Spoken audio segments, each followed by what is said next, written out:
ಮಂಕುತಿಮ್ಮನ ಕಗ್ಗ ಪುಸ್ತಕದಲ್ಲಿ 199ನೇ ಪೇಜ್ನಲ್ಲಿ ಒಂದು ಟೈಟಲ್ ಕೊಟ್ಟಿದ್ದಾರೆ ಅವರು, ತೇನ ತ್ಯಕ್ತೇನ ಭುಂಜಿತಾಹ ಅಂತ.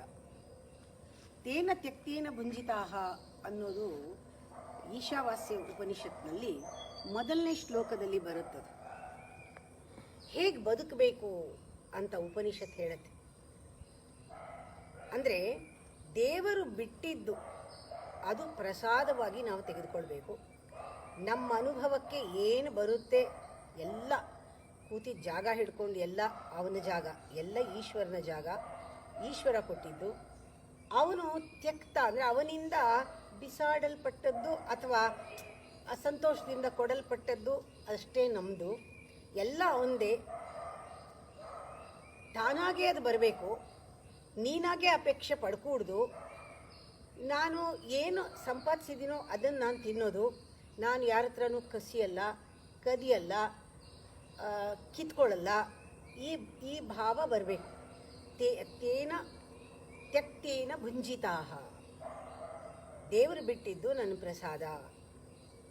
ಈ ಟಾಪಿಕ್ ಇದೆ 199ನೇ ಪೇಜಲ್ಲಿ ಬರುತ್ತದು.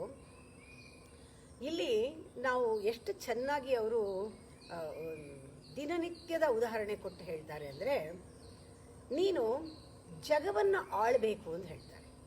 ಹೇಗೆ ಆಳಬೇಕು? ಯಾವಾಗಲೂ ಜಗತ್ತಿನ ಜೊತೆಗೆ, ವಿಶ್ವದ ಜೊತೆಗೆ ಮನುಷ್ಯನನ್ನು ಕನೆಕ್ಟ್ ಮಾಡಿಕೊಟ್ಟು, ನೋಡು ನೀನಿಷ್ಟೇ ಅಲ್ಲ ಇಷ್ಟು ಅಂತ ತೋರಿಸ್ತಾ ಇದ್ದಾರೆ. ಜಗತ್ತನ್ನು ಆಳಬೇಕು. ಹೇಗೆ ಆಳಬೇಕು? ನಿನಗೆ ಅದು ಗೊತ್ತಿದೆ. ಚಿಕ್ಕ ಮಗುವಾಗಿದ್ದಾಗ ಏನು ಮಾಡಿದ್ದೆ ನೀನು? ಅಪ್ಪ ಅಮ್ಮನ ಹತ್ರ ಕಾಡಿ ಬೇಡಿ ಬೊಂಬೆ ಕೊಂಡ್ಕೊಂಡೆ. ಆ ಬೊಂಬೆ ಇಟ್ಕೊಂಡು ಆಡ್ತಾ ಇದ್ದೆ. ಆ ಬೊಂಬೆಗೆ ಊಟ ಮಾಡಿಸೋದು, ಬೊಂಬೆಗೆ ತಿನ್ನಿಸೋದು, ಬೊಂಬೆ ಜೀವನ ಇದು. ಅದನ್ನು ನೋಡ್ಕೊಳ್ತಾ ಇದ್ದೆ ನೀನು. ಬೊಂಬೆನ ಎತ್ತಿಡೋದು, ಮಲಗಿಸೋದು. ಆಮೇಲೆ ಒಂದು ನಾಯಿ ಮರಿ ಶುರು ಮಾಡಿದೆ, ಅದ ಬೆಕ್ಕಿನ ಮರಿನೋ ಏನೋ ಒಂದು ಜೀವಂತವಾಗಿ. ಆ ಬೊಂಬೆ ಓಡಾಡಲ್ವಲ್ಲ, ಓಡಾಡೋದು ಬೇಕು, ಅದರಲ್ಲಿ ಆಸಕ್ತಿ ಬಂತು. ಹಾಗೆ ನಮ್ಮನ್ನು ಜಗತ್ತು ಊಟ ಮಾಡಿಸಿ ಬೆಳೆಸಿದೆ. ತಂದೆ ತಾಯಿ ಮೂಲಕ ನಾವು ಊಟ ಮಾಡಿದ್ದೀವಿ, ಬೆಳೆದಿದ್ದೀವಿ. ಆಮೇಲೆ ದೊಡ್ಡವರಾದ್ರಿ, ಮದುವೆ ಮಾಡ್ಕೊಂಡ್ರಿ, ನಿಮಗೆ ಮಕ್ಕಳಾಯಿತು. ಹೇಗೆ ನೀವು ಬೊಂಬೆಯನ್ನು ನೋಡಿಕೊಂಡ್ರೆ ಹಾಗೆ ನಿಮ್ಮ ಮಕ್ಕಳನ್ನ ನೋಡ್ಕೊಳ್ಳೋಕೆ ಶುರು ಮಾಡ್ತೀರಾ. ಆ ಮಕ್ಕಳು ಬೆಳೆಯೋ ತನಕನೂ ಬೊಂಬೆ ನೋಡ್ಕೊಂಡಂಗೆ ನೋಡ್ಕೊಳ್ತೀರಾ. ಅದಕ್ಕೇನು ಬೇಕೋ ಕೊಡಿಸೋದು, ಆಡಿಸೋದು, ಮಾಡಿಸೋದು, ಎಲ್ಲ ಬೊಂಬೆ ಆಟನೇ ರಿಪೀಟ್ ಆಗುತ್ತೆ ಜೀವಂತವಾದ ಗೊಂಬೆಗಳ ಜೊತೆಗೆ. ಇದೇ ಥರ ನೀನು ಜಗತ್ತನ್ನು ಕೂಡ ಆಳು ಅಷ್ಟೇ. ಮಗುವಾಗಿ ಬೊಂಬೆಗೆಂದಂತೂ ಪಿರಿಯರ ಕಾಡಿ, ಬೊಂಬೆಗೆಂದು ಹಿರಿಯರನ್ನ ಕಾಡಿ, ಜಗದುಣಿಸುಗಳ ನುಂಡು ಬೆಳೆವಾಂ ತಾನೇ ಮಗುಗಳನ್ನು ಬೆಳೆಸುತ್ತಾ, ತಾನು ಬೆಳೆದು ತನ್ನ ಮಗುನ ಬೆಳೆಸುತ್ತಾ ಮನೆ ಆಳುವಲು. ಈಗ ನೀನು ಯಜಮಾನ ಆದೆ, ನಿನ್ನ ಮಕ್ಕಳನ್ನ ಬೆಳೆಸೋವಾಗ ನೀನು ಯಜಮಾನ ಆದೆ. ಮನೇನ ಹೇಗೆ ಆಳದೆ ನೀನು? ಯಾರಾದರೂ ಹೇಳ್ಕೊಡ್ಲಿಲ್ಲ. ಜಗವನ್ನು ಆಳ್ವನು ಜಾಣ ಮಂಕುತಿಮ್ಮ. ಅದೇ ಪ್ರಿನ್ಸಿಪಲ್.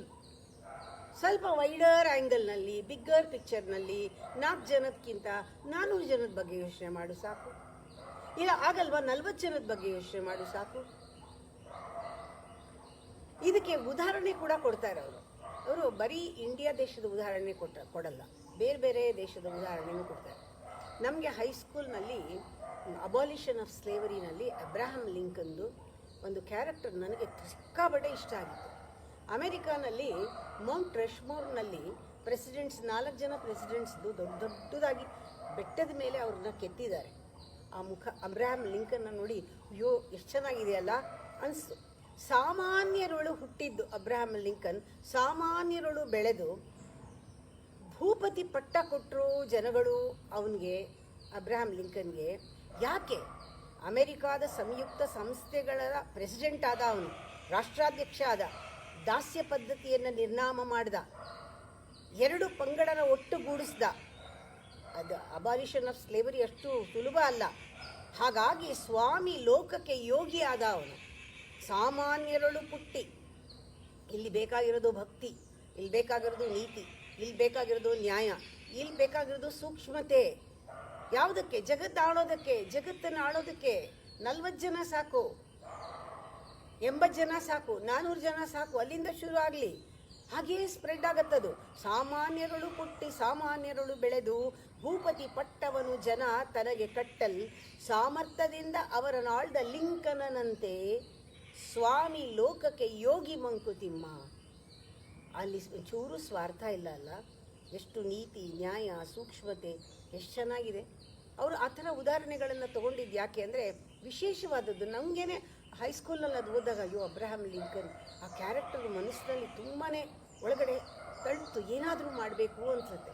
ಗಾಂಧೀಜಿನ ಏನಾದರೂ ಮಾಡೋಣ ಅನಿಸುತ್ತೆ. ನಮ್ಮ ಪ್ರೈಮ್ ಮಿನಿಸ್ಟರ್ ಅಂತ ಹೇಳ್ಕೊಳ್ಳೋಕ್ಕೆ ಹೆಮ್ಮೆ ಆಗಿ ಅಯ್ಯೋ ನಾವೇನೂ ಮಾಡ್ತಾ ಇಲ್ವೇ, ಅಟ್ಲೀಸ್ಟ್ ಡಿಸ್ಟರ್ಬ್ ಮಾಡೋದು ಬೇಡ, ಅವರೇನೋ ಒಳ್ಳೆ ಕೆಲಸ ಮಾಡ್ತಿದ್ದಾರೆ ಅನಿಸುತ್ತೆ. ಸಿಡ್ನಿ ಅಂತ ಒಬ್ಬ ಇದ್ದ, ಅವನು ಸೇನಾಧಿಪತಿ. ಯುದ್ಧ ಭೂಮಿನಲ್ಲಿ ಅವನಿಗೆ ಒಂದು ಉತ್ಕ್ರಮಣವಾದ ಒಂದು ಸ್ಥಿತಿ, ಅಂದರೆ ಏನು ಪ್ರಾಣ ಹೋಗೋ ಸ್ಥಿತಿ ಬಂತು ಸೇನಾಧಿಪತಿ. ಬಾಯೆಲ್ಲ ಒಣಗೋಗಿದೆ, ನೀರು ಬೇಕಿತ್ತು ಅವನಿಗೆ. ನೀರು ಅಂತ ಕೇಳ್ತಾನೆ, ಯಾರೋ ನೀರು ತೊಗೊಂಬರ್ತಾರೆ. ಅವನ ಪಕ್ಕದಲ್ಲಿರೋನು ಅವನು ಇವನ ಅಸಿಸ್ಟೆಂಟ್ ಅನಿಸುತ್ತೆ, ಅವನಿಗೂ ಕೂಡ ನೀರು ಬೇಕು.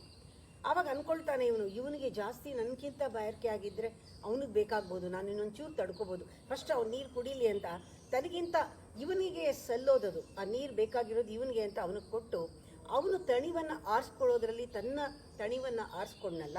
ಆ ಸಿಡ್ನಿ ಅನ್ನೋನ್ನ ಸೇನಾಧಿಪತಿಯನ್ನು ಅವರು ಉದಾಹರಣೆ ತಗೊಳ್ತಾರೆ, ಇಂಗ್ಲೆಂಡ್ ದೇಶದವನು. ಹಾಗೆ ಬೇರೆ ಬೇರೆ ಉದಾಹರಣೆಗಳನ್ನು ಕೊಡ್ತಾರೆ.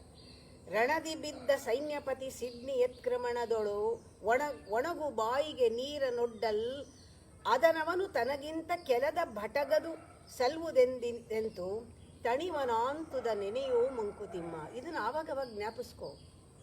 ಬೇರೆಯವ್ರಿಗೇನಾದರೂ ಹಸುವಾಗಿರ್ಬೋದು, ಅವ್ರಿಗೆ ಮೊದಲು ಮುಂಚೆ ಕೊಡು, ಅವ್ರು ಮೊದಲು ತಿನ್ನಲಿ, ಅವ್ರು ಮೊದಲು ಕುಡೀಲಿ, ಅವ್ರಿಗೆ ಸುಸ್ತಾಗಿದೆಯಾ ಅವ್ರಿಗೆ ಜಾಗ ಕೊಡು, ಅವ್ರು ಕೂತ್ಕೊಳ್ಳಿ.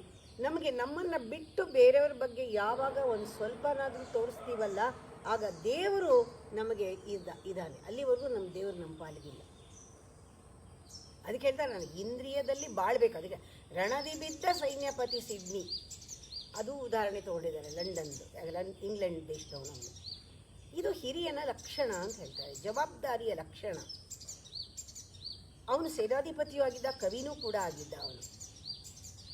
ನಮ್ಮ ಇಂದ್ರಿಯಗಳನ್ನು ನಾವು ಹೇಗೆ, ಅದಕ್ಕೆಷ್ಟೋ ಬಯಕೆಗಳಿವೆ, ಅದ್ರ ಜೊತೆ ಆಟ ಆಡಬೇಕು, ಅದಕ್ಕೆ ಮಿತವಾಗೇನೋ ಕೊಡಬೇಕು. ಈ ನಾಯಿಗೆ ಸ್ವಲ್ಪ ಕೊಟ್ಟು ಸ್ವಲ್ಪ ಹಿಡ್ಕೊಳ್ಳೋದು ಅಂತಾರಲ್ಲ, ಹಾಗೆ ಮಕ್ಕಳಿಗೆ ಸ್ವಲ್ಪ ತೋರಿಸ್ಬಿಟ್ಟು ಕೊಟ್ಟು ಮತ್ತೆ ಅದು ಬಚ್ಚಿಡ್ತೀವಲ್ಲ, ತಿಂಡಿ ಎಲ್ಲ ತಿಂದ್ಬಿಟ್ರೆ ಮೈಗಾಗಲ್ಲ ಅಂತ. ಹಾಗೆ ಇಂದ್ರಿಯಗಳಿಗೆ ಇಂದ್ರಿಯಗಳೊಳು ಬಾಳಿ, ಇಂದ್ರಿಯ ಜೊತೆಯಲ್ಲಿ ನಾವು ಬಾಳಬೇಕು. ಅದಕ್ಕೇನು ಬೇಕೋ ನೋಡಬೇಕು, ಎಷ್ಟು ಬೇಕೋ ಕೊಡಬೇಕು. ಆಮೇಲೆ ಅದು ನಮ್ಮ ಜೀವ ಪಕ್ವ ಆಗ್ತಾ ಇರುತ್ತೆ. ಆಮೇಲೆ ಇಂದ್ರಿಯಗಳನ್ನು ಪಕ್ವಗೊಳಿಸ್ಬೇಕು, ಇಂದ್ರಿಯಗಳನ್ನು ಮೆಚ್ಯೂರ್ ಮಾಡಬೇಕು. ಅದು ಎಷ್ಟು ಬೇಕೋ ಅಷ್ಟೇ ಕೇಳೋ ಹಾಗೆ ಮಾಡಬೇಕು. ಆಮೇಲೆ ಇಂದ್ರಿಯಗಳನ್ನು ಮೀರಬೇಕು. ನಾವು ಹೇಳಿದಾಗ ಅದು ತಿನ್ನಬೇಕು, ನಾವು ಹೇಳಿದಾಗ ಅದು ನೋಡಬೇಕು, ನಮ್ಮ ಕಂಟ್ರೋಲ್ನಲ್ಲಿ ಅದು ಇಟ್ಕೋಬೇಕು. ಈ ರೀತಿ ಯಾರಿರ್ತಾನೆ ಅವನೇ ಲೋಕವನ್ನು ಸಂತೈಪ ಬಂಧು ಆಗ್ತಾನೆ, ಅವನು ಜೀವನ್ಮುಕ್ತ. ಲೋಕನ ನೋಡ್ಕೊಳ್ಬೇಕಾದ್ರೆ ಮುಂಚೆ ನಾವು ನಮ್ಮ ಲೋಕನ ನೋಡ್ಕೊಳ್ಳೋಕ್ಕೆ ನಮ್ಮ ಇಂದ್ರಿಯಗಳು ನಮ್ಮ ಮನಸ್ಸು ಎಲ್ಲ ನಮ್ಮ ಹತೋಟಿನಲ್ಲಿರಬೇಕು. ಅವನು ಲೋಕನ ಸಂತೈಸುವ ಜೀವನ್ಮುಕ್ತನಾಗ್ತಾನೆ. ಬೇರೆಯವರ ತಣಿವನ್ನು ಆರಿಸುವ ಮನಸ್ಸು ಅವನಿಗೆ ಬರುತ್ತೆ. ಅವನು ಸಾಮರ್ಥ್ಯದಿಂದ ಆಳ್ತಾನೆ, ಸ್ವಾಮಿ ಆಗ್ತಾನೆ ಲೋಕಕ್ಕೆ. ಅವನೇ ಜಗತ್ತನ್ನು ಆಳುವ ಜಾಣ.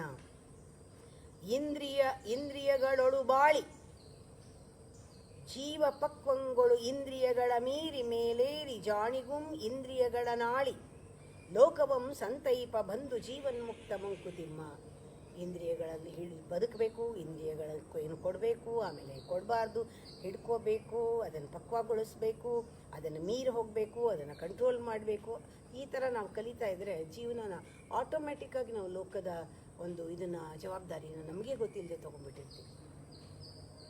ಅದಕ್ಕೆ ಅವರು ಅಡ್ವೈಸ್ ಥರ ಹೇಳ್ತಾರೆ, ನೀನು ಬಾಳ್ಬೇಕಾ ವಿಸ್ತಾರದಲ್ಲಿ ಬಾಳು, ವೈಶಾಲ್ಯದಿಂಬಾಳು.